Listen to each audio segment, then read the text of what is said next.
Hey, this is Daniel O'Connor of the Bryant O'Connor Law Firm, and today we're going to talk about one of the ways that you can really preserve your estate for the people you love. And so the question we're asking is, should you inventory your assets? And I think the clear answer is yes, you should. One of the most costly mistakes I see in estate planning and probate work is the failure of someone to inventory your assets.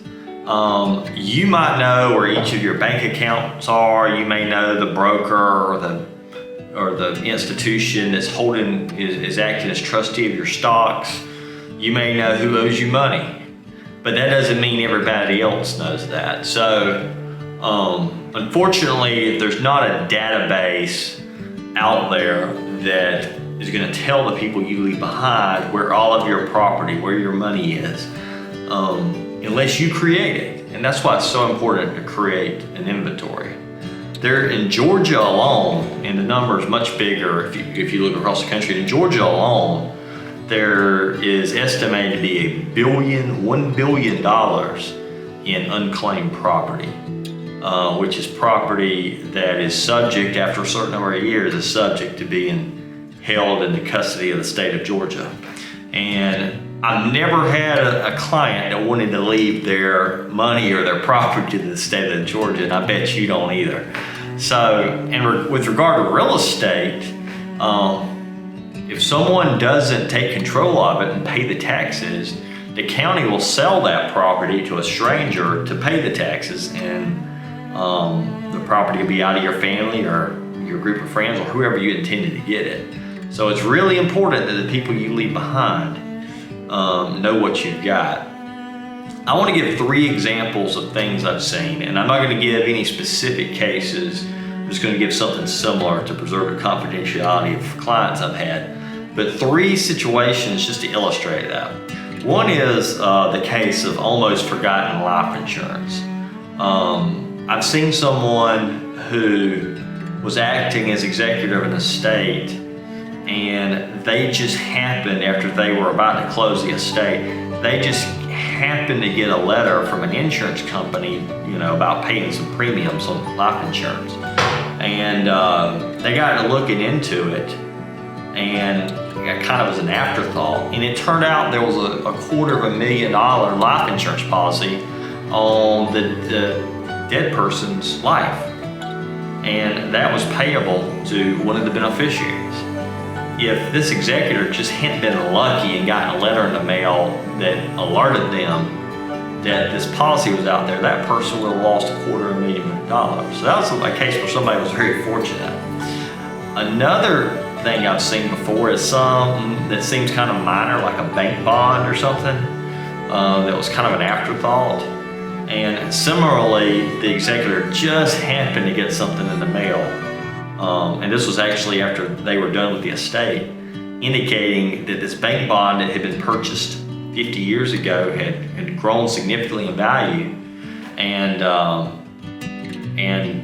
one of the children of the decedent was the beneficiary on it, and that money would have been lost if they hadn't been lucky.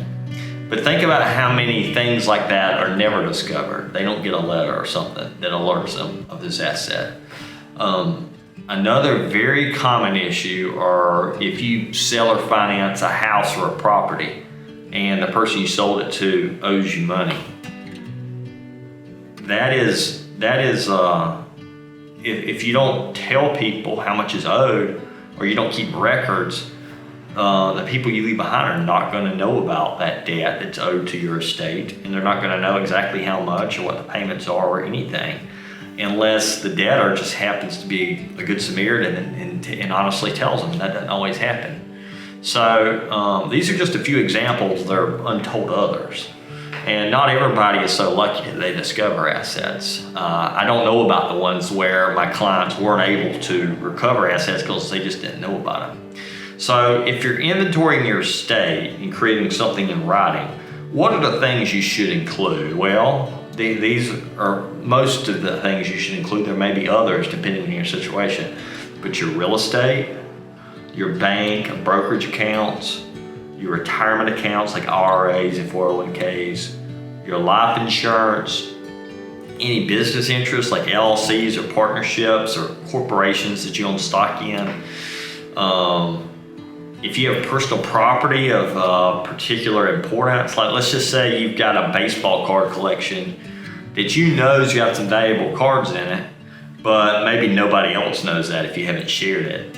You need to write that down and probably tell somebody about that, or your comic book collection or your jewelry. If you've got something that an average person wouldn't recognize the value in, that needs to be documented, just so whoever your executor or trustee is will have some wherewithal to get it appraised to maximize the value of that. And like I mentioned earlier, if somebody owes you money, that's really got to be documented.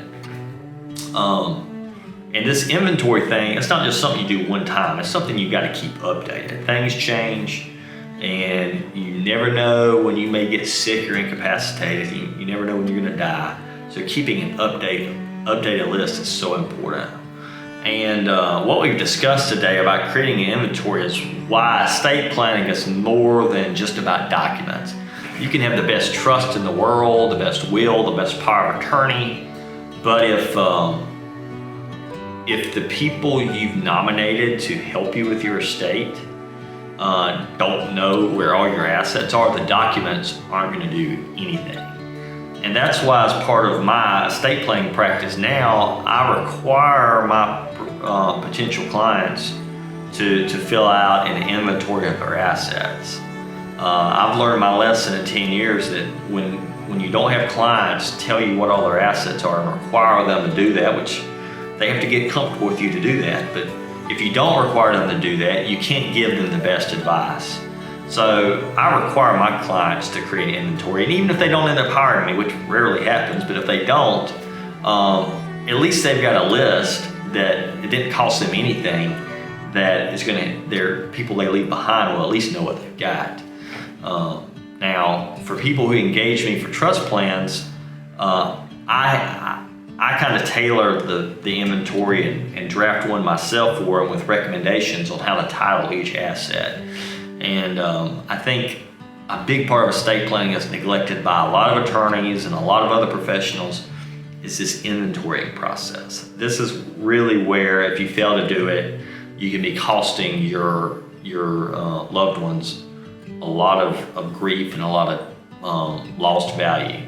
So create an inventory as part of your plan, and be sure that none of your property goes to the state. And y'all take care.